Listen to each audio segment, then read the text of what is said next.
Good evening, everybody, and welcome to the Town of Monroe Zoning Board of Appeals meeting for September 24th, 2019.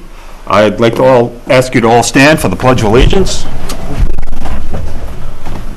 I pledge allegiance to the flag of the United States of America and to the republic for which it stands, one nation, under God, indivisible, with liberty and justice for all.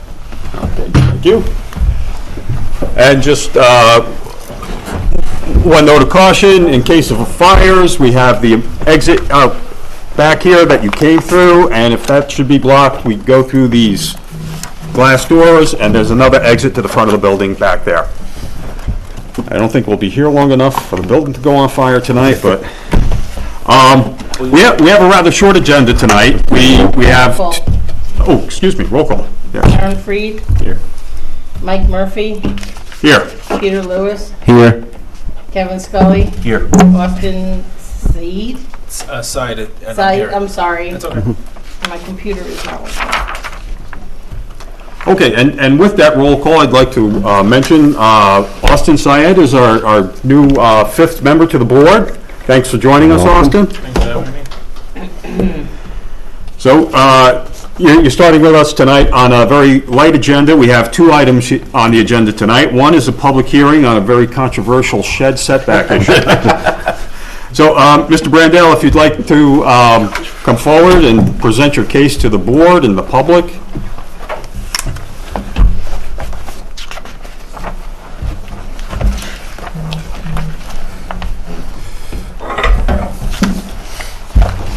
We're a little closer to the Yeah, right. hard to see Mr. Said.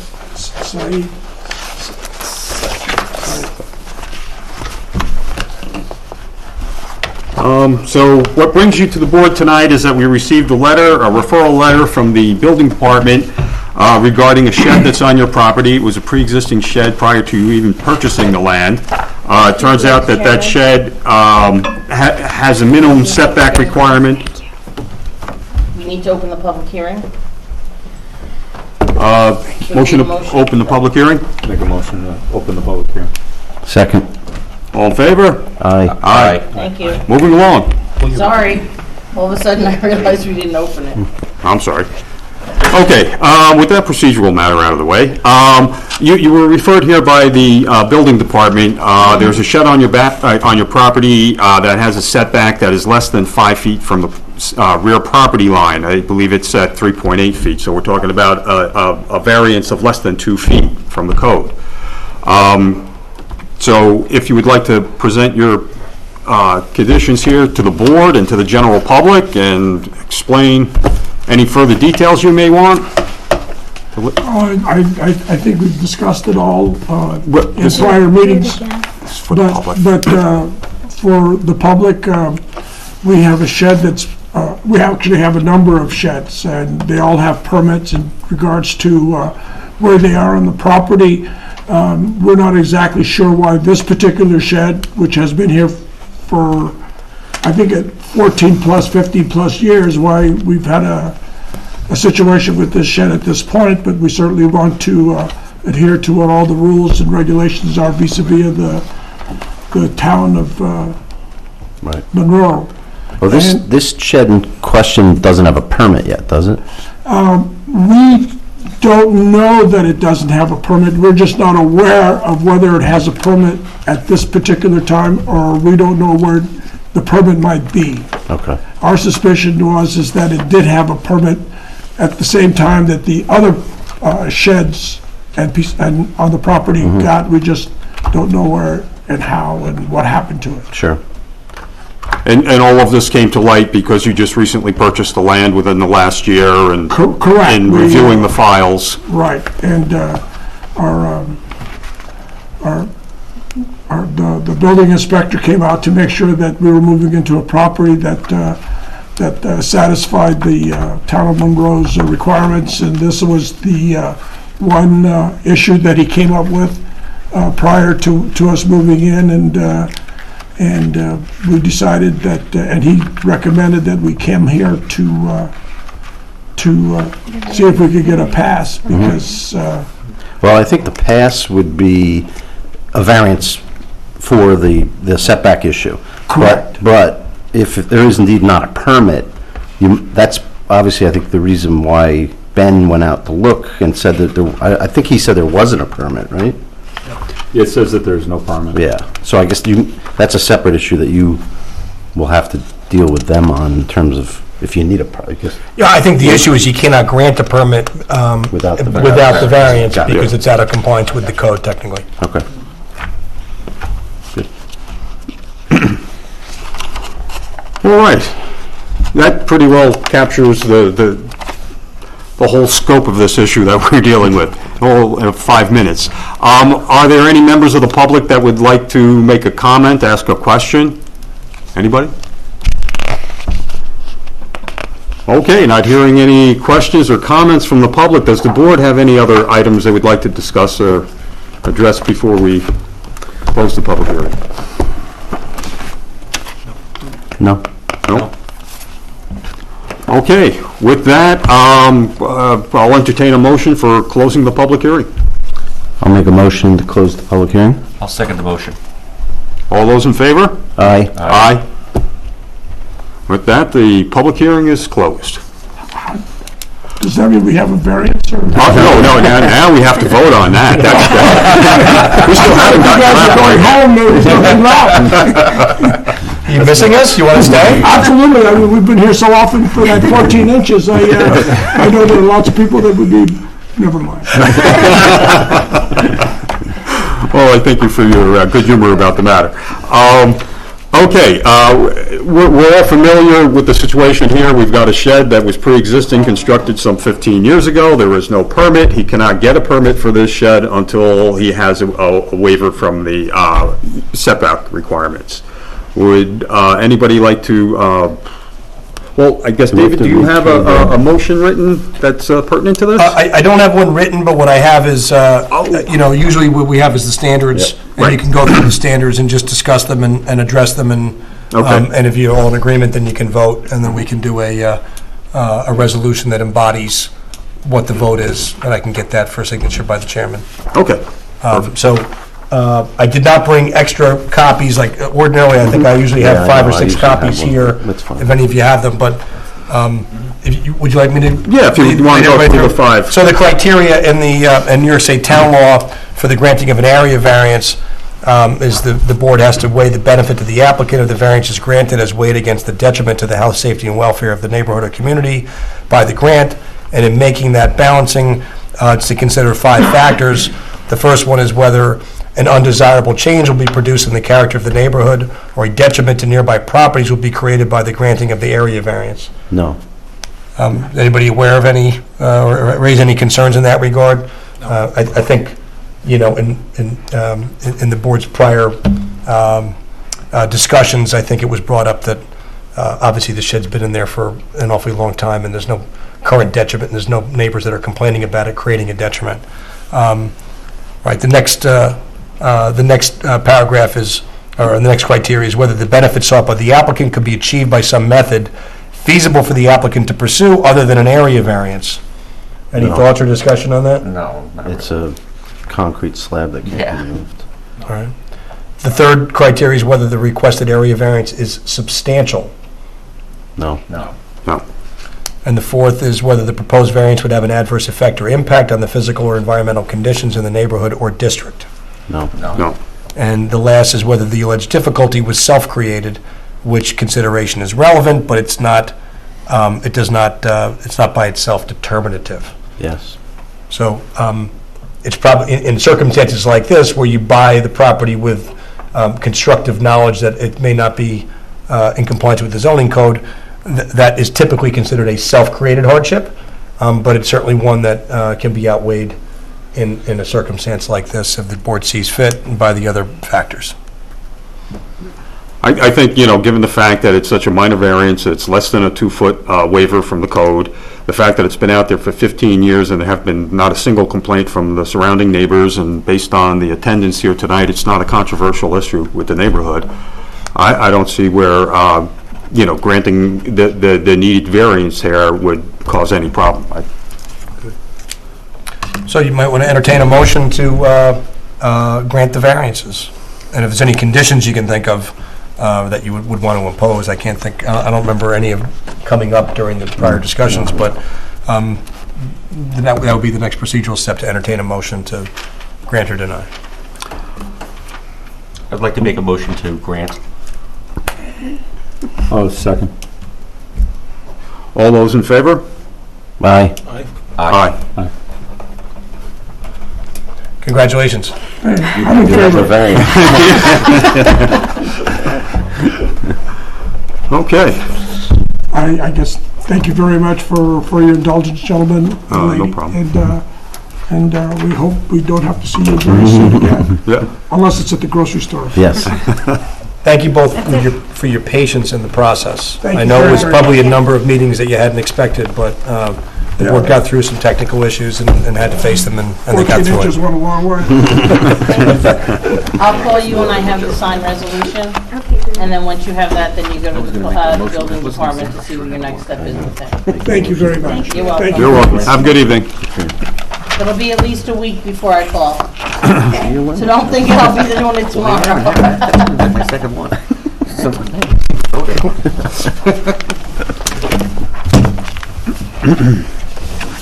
Okay. So that wraps up our public hearings for tonight. The next item on the agenda is a returning project. It's Nelson Luciano, and we've heard that Mr. Luciano could not be here tonight. I don't know that we have any new information on the application. The last time we were here, Mr. Luciano had presented his updated site survey plan, and what we found on that site, on the recent site survey is the conditions that exist in the field are in variance with what was asked for by the building department in the way of a waiver. The referral letter that we have from the building department is asking for a front yard setback for a pool that only has 15 foot of front yard where I believe 40 is required. It turns out that based on the actual survey, there's only 5 feet of front yard where 40 is required and not 17.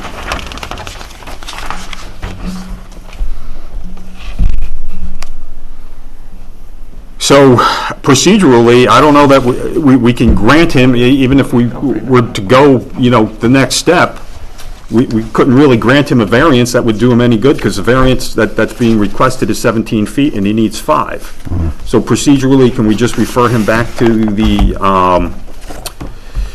building inspector, or can we, I don't know procedurally whether we can come to a determination and have a vote on this matter without having a public hearing on it? No, you really can't. Again, I couldn't recall, there had been no public hearing opened. It's not an No. open public hearing that's being carried forward. We're still examining the we wanted to get application this. itself. And, yeah, I mean, look, the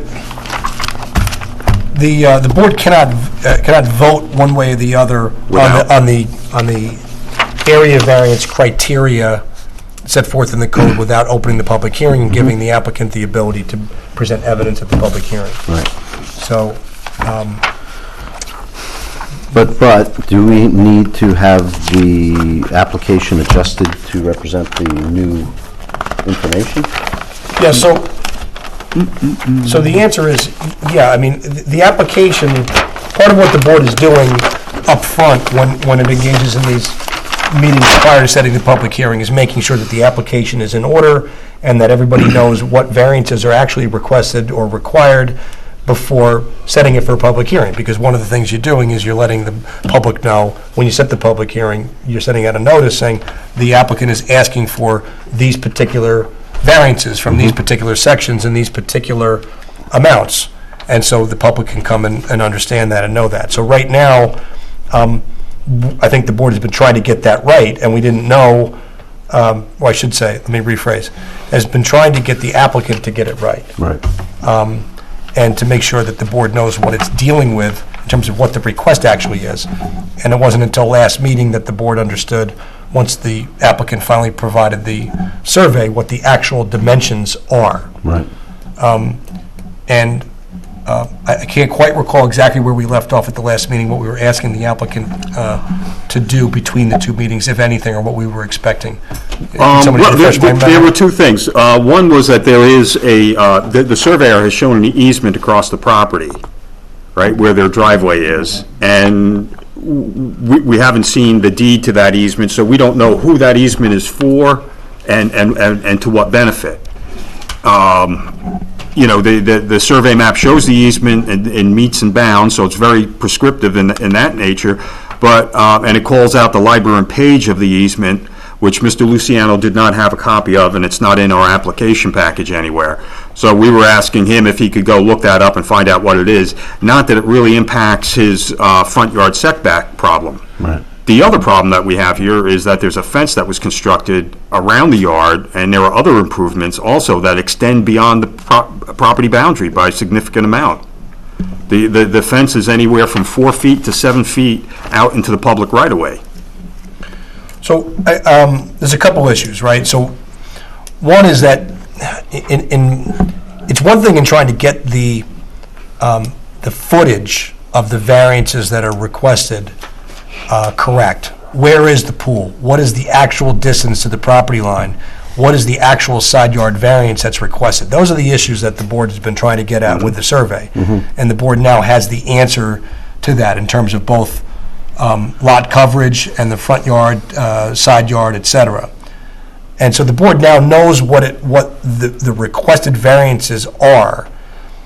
It appears that what you're identifying in regard to the easement is probably not, it's interesting to know, and it may affect the ability of the applicant to operate on the property, but it probably does not affect the criteria of the variance unless it was going to interfere with the use that's being requested. Yeah, that's true. But some of the other aspects of this that are troubling, I think, to the board, like the fence. If the fence is in violation of the code, that is, in some ways, a completely separate and unrelated matter, because it's a code enforcement issue that's left to the discretion of the building inspector to either enforce that part of the code or not enforce that part of the code.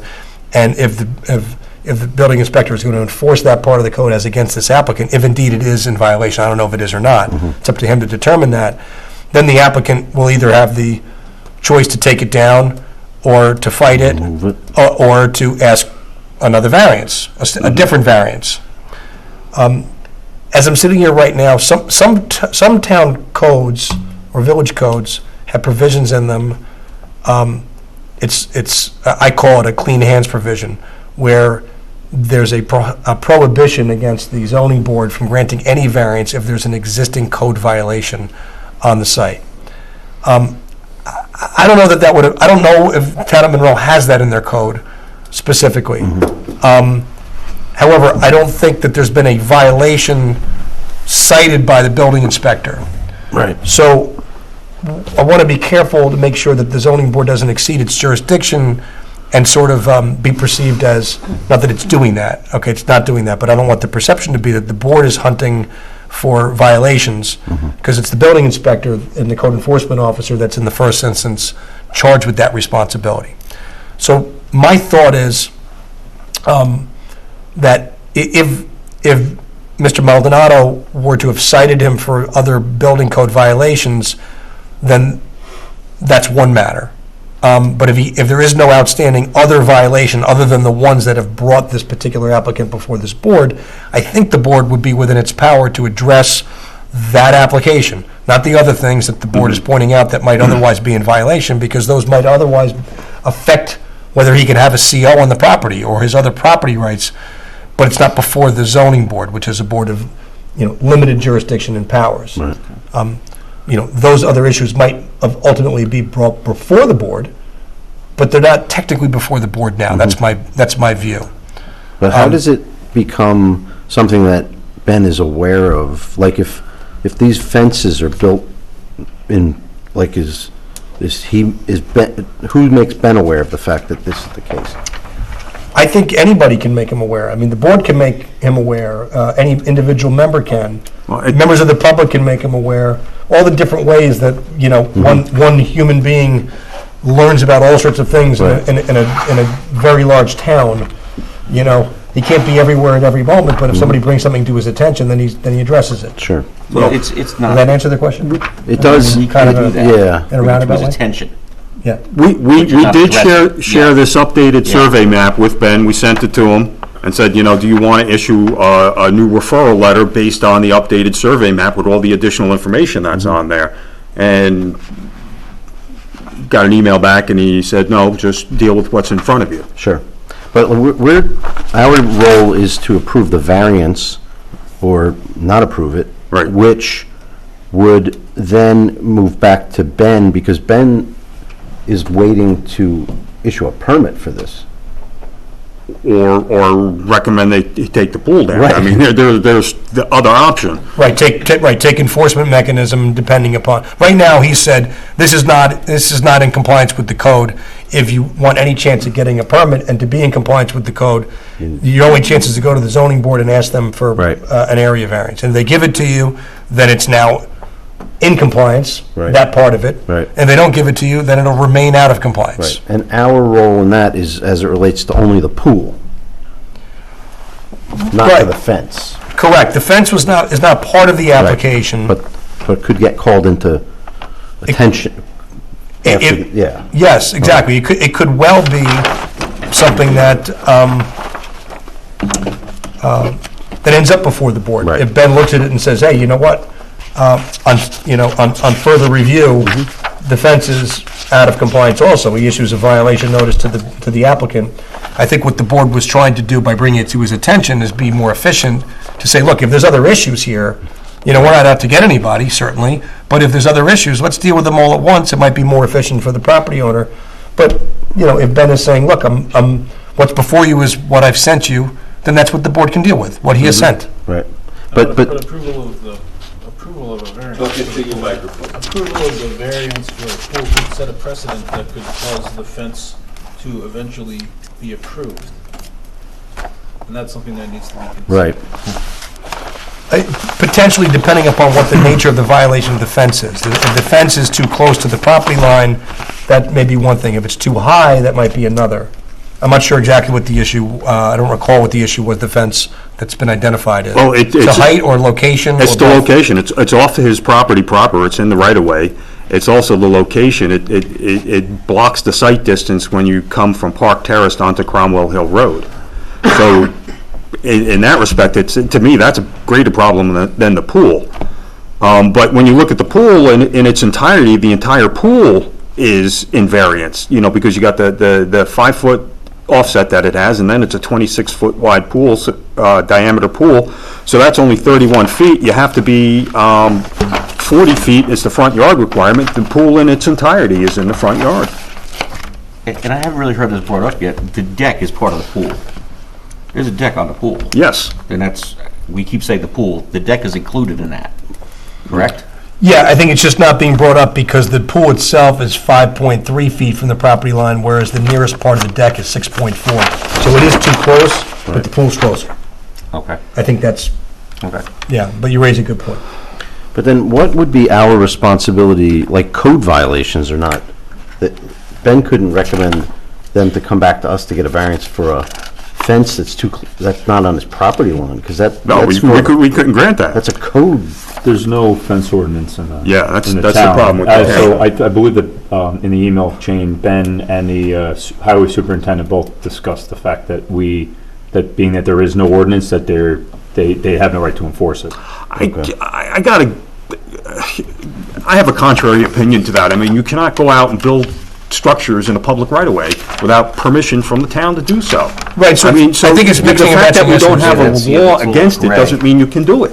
You know, that's, It's not great. I think I think it's- email just to say that it's not there. So I think it's like mixing and matching issues, right? So on the one hand, a lot of municipalities will have fence ordinances that regulate the height and location of the fences. And I think if I'm understanding it right, they're saying, we don't have a fence ordinance, so it's not in violation of any ordinance in terms of its location vis-à-vis the property lines. It's not violating any side yard or front yard setbacks, and it's not too high as permitted by the code. However, the issue that the board has identified, that's highlighted on the map, is that, yeah, well, it may not be in violation of the zoning code, but it sure appears to be built outside its property line on property owned by the town of Monroe. And so that's separately, an enforcement mechanism of property rights. It's basically public and private property rights. It's the same thing as if someone went on a public park and, or on their land, they started trespassing over onto the public park, and they built their shed over the line onto the public park. It's not in violation of the zoning code. That's a violation of property rights. It's trespass. It's a trespass. Right. So, again, that issue is troublesome when the board is given a survey that is showing what appears to be a trespass by this property owner on town land. I don't know if it's that or not, it appears that way, but that's what's troubling. It's not in violation of the zoning code, according to Ben, but it's troublesome. So the question is, how does that interplay with this variance application? I think we have to keep our apples and our oranges separated, right? This board is the zoning board of appeals, it's a board of limited jurisdiction, it's not it is not the arbiter of what rights the town generally is going to enforce or not enforce, and if so, how? Is there a lawsuit that's going to be brought against the property owner? Are there other mechanisms by which the town could enforce its rights to have the fence removed from its property, if that even is in fact a right that it owns, which it appears to the board that it is, but it's not up to this board to do that, Got it. right? That's I think, how it the other slices out. aspect to the issue with the fence that troubles me is now the town is aware that this fence is in the right-of-way. It's at a corner of an intersection where it's limiting sight distance. Does that become a liability for the town in the long run? If there's an accident out here and the town is aware of the fact that this fence, through the actions taken by this board or just the examination of the information that's been presented to this board, we now know that to be, part of the case here. I just don't know if that puts the town in a detrimental position if we just, Look, let it go without. I think that's a legitimate concern, but I think it's a legitimate concern to express to the town board Yeah. and/or others, not act upon by this board, because I think this board Right, we don't have any power to is act without upon that. jurisdiction or power to do anything about it, other than informally by bringing it to the attention of others. Does it matter that this is a private road? Because, the public road, there's no issue with the fence from a visibility point of view. It's only if you're on this private road. Yeah, but, No, I don't know if there. it's the function of the right-of-way and providing public roads is to provide safe access to those roads. I don't Well, the even know fence how he appears to pulls be in the right-of-way over on Cromwell Hill Road as Yeah. well. It's not just on that side, right? It's almost 8 feet into the right-of-way over Yeah, there, Yeah. 7.7 feet. So if we look back, just for guidance on what to do, we look back at the actual application, the application packet that I have, what is the applicant applying for? He's applying for, corner lots must meet front, I'm just reading from his application. Corner lots must meet front yard setbacks for the district, and then street to street front yard. It's basically, it's simply confined to the two front and side yard variances. It's not stated correctly in here, and in the process, the board has also identified the fact that he is exceeding the maximum lot coverage by, he's at 47.2%, and his lot coverage max permissible is 30%, so he's over by 17.2%.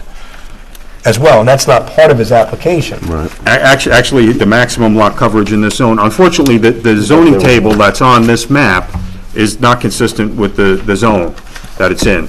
He's presenting it as SR10. Ben sent us an attachment that shows it as being in SR15. So if you go to SR15, the front yard is 40 feet, and the maximum lot coverage is 25%. So here it shows the front yard being 25, so that's 40. And the lot coverage is actually 25, not 30. So So this data table is So wrong. the data table's wrong, significantly wrong, because there's a big difference between 25 feet and 40 feet. And an extra 5%, and he's already 17% over, plus an additional 5%, just by putting the correct zoning designation. So at the end of the day, what does the board do? Where is the board? Right now, it has an application that is seeking the wrong variances. So it's definitely not ready to be put on for a public hearing. My recommendation would be for, well, let me back up. Did Mr. Maldonado address in his email, I didn't see or don't recall, the issue of the maximum lot coverage as well as, or has he issued any referral letter or anything to that effect? I don't remember seeing. From Ben Maldonado, please see attached showing the fence in question as per the conversation. Oh, I see. In his May letter, he raised the issue. Right, maximum lot coverage 25% shall be verified for as-built conditions by surveyor and may require a variance. So now we know that it does require a variance. So here's what my recommendation. The board, and it should be communicated to the applicant that the application is not yet ready. It needs to be revised to reflect the actual conditions revealed by his own survey, the actual front yard, the proper bulk table, the actual variances that are sought. In addition, he's going to have to seek, include in the application, an application for maximum lot coverage, because that is a matter that Mr. Maldonado cited him for as a possibility, and now we know. So that's going to have to be part of the new application, or the amended application, I should say. And until that happens, I don't see the board having a ripe application before it. Right. At the moment. So, but he's potentially 22% over. He seems to be constructing an awful lot on a small lot. Yeah. You know, and trying to get the most out of his property, the most use, but he's gone over the limits in several ways. So So look, I we guess don't want to prejudge it right now. Yep. You know, look, who knows? He may have a very fine presentation, but he doesn't have an application that is reflecting the conditions on the ground. So until he comes forward with an application that reflects the proper conditions and requests the proper variances, I think the board should continue to refrain from putting it on for a public hearing. So does that essentially mean that we have to refer this back to the building department before we could take any actions? Because it's, there are these conflicts between the referral letter that was sent to us and the facts that we've received. Yeah, well, it's Because, it's tricky, but it's not. It should be made tonight. easy, because usually the applicant is here, and he can say, okay, I'm going to amend my application, and then he'll then do that, because he's here before the board. He did submit an application, and he paid a fee, so he's before the board, he's just not ready for a public hearing, right? So we're not telling him, go away, you're here. We're helping you get your application, so you're asking us for the correct relief. Right. So that when it's open to the public can hear it, they can comment upon it, the board can take evidence on for and against the application, but until the application is amended to properly reflect it, then, again, it's not ready for a public hearing. Right, so we owe it to Mr. Luciano, because he's been, going through this for a long time, to at least give him direction on what he needs to do to fix this application. Right, so for the record, and maybe Noreen, you could communicate to him, or we can communicate to Ben, and Ben can communicate to him. Ben's more comfortable issuing a new letter, that might be of some help, that would clarify, now that I've got this survey, you are in violation of the following three ways. Your front yard is X, side yard is Y, and your lot coverage is Z, and I'm sending you to the board for that, amend your application. Or it's understood, the board now knows that as well. Either way, it needs to get communicated either from the clerk here or from Mr. Baldonado that the application needs to be amended to reflect these conditions. And once you do that, then we can hear you, and we can put it on for a hearing, we can notice it properly, and then address all of your requests on the merits. Okay, so this is all for the pool. So front yard for the pool, side yard for the pool, and the total lot coverage is what his application has to. And whatever else Ben should find based on looking at an updated map, because Ben based his decision on a map from 1989. All right, it's now 2019. All right, so a little bit of time's gone by. So there's 30 years that have gone by, and, you know, now he has a current map. The other thing we have to bring to Mr. Luciano's attention is that he's got the wrong zoning district on the map. Right, I will verify. So, I mean, the that's got to zoning. get updated because it changes everything he's asking for. Yeah, Ben in his letter makes clear back in May that it's SR 15, and he's putting in those, I think that's one of the difficulties with the town zoning map. Like I was saying before, we've got like 5 different shades of orange showing the different zoning districts, and sometimes it's hard to make that Okay. determination. okay. So, you know, We should confirm the it. surveyor, yeah, it needs to be confirmed one way or the other. Is it the SR 10 or is it the SR 15, as Ben recommends? Yeah, we don't know. What was, Austin, what were you? I just said, let's just remind them that he has a letter that tells him what to do, and, Yeah, but it already says it submit should the be, application. it says right there, located in SR 15. He has it, so he already knows that. Yeah, he just needs to resubmit the application. Just tell him, you know, pursuant to the letter from the building department, please resubmit your application. Do we have a zoning map here? He's like over here. You're on the internet on your phone, I can't even get it up on the Yeah, you computer. can't tell this. Yeah, my phone is up, but the computer won't go up. Yeah. I don't know, the computer kept saying no internet connection. You can't tell from this zoning map where he's, Yeah, that's the wonderful thing about it, you know, we're recommending he fix this application, and we can't even tell from, There's 2 little. this is the road here. no, that's the old SR one. 15. It's like here, which is SR 15. This side of the street. Oh, okay, it's right there in the tax lot data. That has been known to be wrong as well. Is it Oh, like okay. your address? I found out in training last week. I have no idea. Okay. So what's the, Okay, actually, here it is, I just found it, and it does look, it's like, it's Oh, SR that's it. 15, there's the label, and then color continues. right. His lot is out here, this is Cromwell. So he's Where out is it here on recorded as to corner. what zone a house is in? Is that public record? Well, it's on the zoning map, but, you know, when you look at a hard copy of these zoning maps, I mean, this is what it looks like, it's, I know. You can actually go to the Orange County parcel information online. There's That's- some public domain image made, and it will That's tell what I you. was Yeah. just, Yeah. but we also heard from Noreen that is sometimes wrong, too. Sometimes It's a wrong, but they are database. updating it, they're actually bringing a new system, and I learned it it actually says, last week. actually, so it says lot on here bigger than, not much. Yeah, I think it's at 10,000 square feet. That's Yeah, that's it's basically like what a it is. little It's a 100 by 100 foot lot with a one rounded corner. It should actually be less than 10,000. And it is. It's 9,914 feet, based on the survey.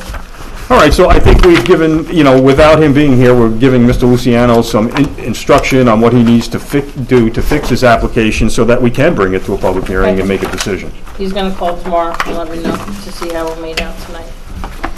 He unfortunately could not get out of work tonight. Yeah, no, I understand that. I just didn't want him to lose a month, you know, because because he wasn't here. We had him on the I told him agenda, we should be able to we went discuss through it this, we without- give him the next step to take. All right, if there's no other questions on Luciano, He said it works. gentlemen? Any other questions on Luciano at No. this point? No, not this time. Okay, so we'll close that matter for tonight, and then the next matter on the agenda is the review of the minutes, which are not available yet, so that will put off until October. And that brings us to the 5th and final item. What about, could we, Well, What is this? We left on the could table? talk after the meeting After about that. adjournment, Yeah, okay. go into an executive session on that matter. So, with no other matters on the agenda, would anybody like to make a motion to close the meeting? I'll make a motion to adjourn the meeting. Second. All those in favor? Aye. Aye. Aye. Aye.